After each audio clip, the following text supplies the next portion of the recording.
कई दिनों की कड़ी रिसर्च और मेहनत के बाद ये वीडियो आपके लिए लेकर आ रहा हूँ। अमीर कैसे बनने, क्या है अमीर बनने का फॉर्मूला और क्या कोई भी अमीर बन सकता है, इन्हीं सवालों का जवाब इस वीडियो में देने वाला हूँ। अगर लाइफ में अमीर बनना चाहते हो, नाम कमाना चाहते हो तो ये वीडियो पूरा देखना।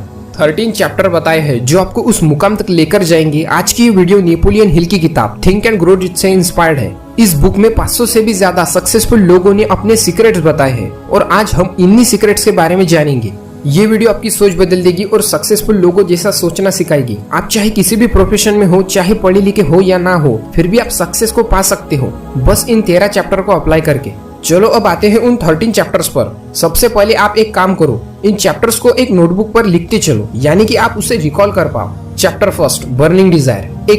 एक स्ट्रॉन्ग डिजायर होना चाहिए आपके पास। अगर आपको रिच बनना है, किसी चीज में एक्सपर्ट बनना है या कुछ और करना है तो उस चीज को करने के लिए आपके पास एक स्ट्रॉन्ग डिजायर होना चाहिए। चलो एक सिचुएशन क्रिएट करते हैं। आप एक टंकी के पास खड़े हो, पीछे से कोई आता है और आपके सिर को पकड़कर उस पानी में कुछ देर के लिए दबाए रखता है, तो क्या होगा? थोड़ी ही देर में आपका दम उस पानी में घुटने लगेगा और आप छटपटाने लगोगे। तो उस समय आपकी सबसे बड़ी नीड क्या होगी? आपका डिजायर क्या होगा? आप बोलोगे ऑक्सीजन। बस इसी तरह का बर्निंग डिजायर होना चाहिए आपके अंदर अमीर बनने का। Chapter second, faith. भरोसा रखो कि सच में मैं अमीर बन सकता हूँ और अमीर बनूंगा ही। ये चीजें आपके सबकॉन्शियस माइंड में जाएंगी और बार बार दोहराने के साथ ये आपके अंदर एक स्ट्रॉन्ग डिजायर क्रिएट करेगी। खुद के ऊपर भरोसा रखना सीखो। आज की बड़ी बड़ी कंपनियां ऐसे ही नहीं बनी, उनने अपने ऊपर भरोसा था कि मैं इसे बड़ा बना सकता हूँ। मुकेश अंबानी ने सोचा नहीं था कि मेरी कंपनी टॉप करेगी, क्योंकि पहले से ही बड़े बड़े कॉम्पिटिटर्स मार्केट में उतर चुके थे। मुकेश अंबानी के पास था तो सिर्फ एक स्ट्रॉन्ग फेथ, खुद के ऊपर भरोसा। Chapter third, auto suggestion. ये चीज बहुत बड़ा रोल प्ले करती है आपको सेल्फ सेटिस्फेक्शन देने में, आपको सक्सेस की फील देंगी ये चीज। आपका माइंड बहुत स्ट्रांग होता है। सोने से पहले ये अफर्मेशन बोलना खुद से, मैं अमीर बनना चाहता हूँ, मैं अच्छी लाइफस्टाइल जीना चाहता हूँ, मैं ये अचीव करना चाहता हूँ। ये चीजें डेली करने से आपके सबकॉन्शियस माइंड में फिट हो जाएगी और फिर बार बार आपका ब्रेन आपको ये चीजें करने के लिए पुश करेगा। Chapter fourth, specialise knowledge. एक प्रोफेसर थे जो कि बच्चे को बहुत अच्छा पढ़ाते थे। उन बच्चों को जॉब भी लगी और उनसे ज्यादा कमा भी रहे थे, लेकिन खुद उतनी सक्सेस हासिल नहीं कर सके क्योंकि नॉलेज आ गया, टीचिंग आ गई, मगर उस नॉलेज की ऑर्गेनाइजेशन नहीं बना पाए, उस नॉलेज को खुद के लिए यूज नहीं कर पाए। किसी भी नॉलेज को खुद के लिए ऑर्गेनाइज वे में यूज करना, इसे कहते हैं specialised knowledge. Chapter fifth, imagination. एक इम्पोर्टेंट बात ध्यान में रखना, आज तक जो भी चीजें इस पृथ्वी पर मौजूद है जो कि ह्यूमन मेड है, वो सब इमेजिनेशन का कमाल है।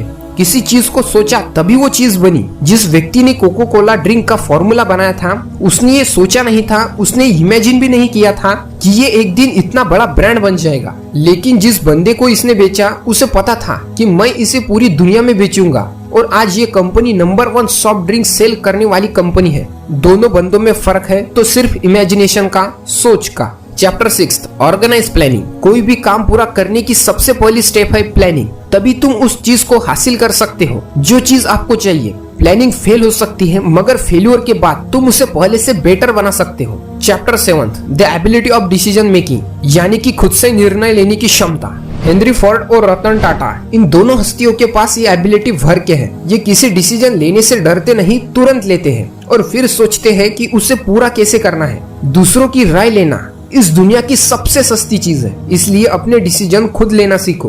क्योंकि जितने भी बर्निंग डिजायर वाले लोग हैं ना, वो अपने डिसीजन पर अड़े रहते हैं, स्थिर रहते हैं। आप स्थिरता को हल्के में मत लेना, क्योंकि कोई भी शिकारी अपने शिकार को दबोचने के लिए स्थिर हो जाता है और फिर उसे दबोच लेता है। इसलिए अपने लिए हुए डिसीजन पर स्थिर रहना सीखो। Chapter 8, the power of devotion, यानी कि लगन की शक्ति। किसी भी काम को पूरे फोकस के साथ करना। अगर हम सक्सेसफुल लोगों पर नजर डालेंगे, उनमें एक कॉमन क्वालिटी होती है, वो होती है अपने काम को पूरे लगन के साथ करना। जब हम मैग्नीफाइंग ग्लास लेके उसके नीचे पेपर रखेंगे, सनलाइट को एक पॉइंट पर लाते हैं तो कागज जल जाता है। ये पावर है फोकस की। अगर फोकस रहना चाहते हो और फोकस रहने की पावर को बढ़ाना चाहते हो तो ये करो, fix goal, a good planning, a positive mind और वेरी डिटरमाइंड ग्रुप। बस कुछ ही चैप्टर बचे हैं, तेजी के साथ इंपॉर्टेंट पॉइंट लेकर इन्हें भी कवर कर लेते हैं। Chapter 9, improve self power. Power ही एक में वो ऐसी चीज है जिसे आप पूरी दुनिया पे राज कर सकते हो। मैं आपको दुनिया पे राज करने के लिए नहीं बोल रहा हूँ, मगर इसकी ताकत बता रहा हूँ। अमीर बनने के लिए आप चाहे जितने भी प्लान बनाओ,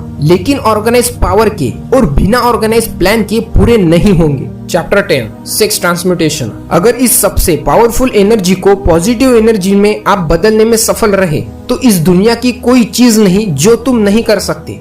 काफी लोग सेक्स एनर्जी को स्टोर करके पॉजिटिव एनर्जी में कन्वर्ट करके महान बने हैं। प्री हिस्टोरिक एज से चलता आ रहा है, मेल फीमेल को अट्रैक्ट करने के लिए सारी एनर्जी बर्बाद कर देता है, मगर आप इस एनर्जी का यूज करके जीनियस बन सकते हो। ये एनर्जी हमारे पावर ऑफ इमेजिनेशन के दरवाजे खोल देती है। Chapter 11 control of subconscious mind. Faith, desire, love, sex, enthusiasm, hope, positivity, ये सब इसके अंदर डालोगे, ये आपकी हैबिट्स बन जाएंगी, क्योंकि इसका सीधा सा सिद्धांत है, जो डालोगे वही मिलेगा। Fear, jealousy, hate, greed, anger, revenge, blind faith, इन चीजों को डालोगे, लाइफ बर्बाद होगी, पैसों की बर्बादी होगी, लोग आपसे दूर भागेंगे। Chapter 12 brain. ब्रेन 2 सिस्टम पर काम करता है। एक होता है ब्रॉडकास्टिंग सिस्टम, दूसरा होता है रिसीविंग सिस्टम। आप जिन लोगों के साथ उठते हो, बैठते हो, काम करते हो, उन्हीं की तरह आपके विचार होंगे। अगर वो पॉजिटिव लोग होंगे तो आप भी पॉजिटिव रहोगे, यानी कि आपकी रिसीविंग सिस्टम वही छीनते हैं जो ब्रॉडकास्टिंग सिस्टम उसे देती है। Chapter 13 sixth sense. छठी इंद्री को हासिल करने वाला अनगिनत शौहरत, दौलत और मानसिक समाधान पा सकता है। ये एक अनडिफाइनाइड पावर है। Steve job, mark Zuckerberg India आए थे नीम करोली बाबा के आश्रम में सिक्स्थ सेंस को जानने के लिए। इतनी पावर होती है छठी इंद्री में, मगर हमने इस वर्ड को सिंपल कर दिया है डेली यूज में लाके, मगर इसकी पावर को कोई अंडर एस्टिमेट नहीं कर सकता।